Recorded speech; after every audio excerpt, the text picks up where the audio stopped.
All right, finally moving on into week 8 here of the first term of college, and that means it's almost over. 2 more weeks, and we are done, and we move into winter break. First term has been a lot.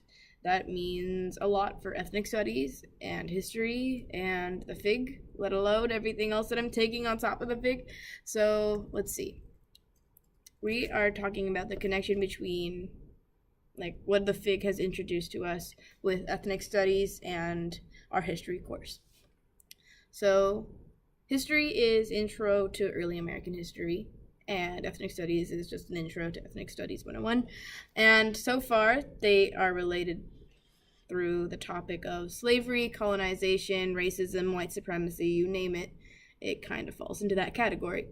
With ethnic studies, you see this when we are talking about just different social groups and races and learning about ethnicity separate from a race and how slavery contributed to this through the form of white supremacy. And we see this throughout history, and it's contributing to early American history by slaves being in America, using slaves to financially support a lot of what went into the beginning of America and so forth.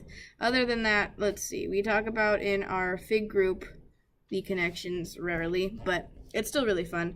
We are learning about racism's role in our school alone, separate from the role it played in history, and then that is described in ethnic studies. So all in all, it all corresponds together and makes sense in a correlating form.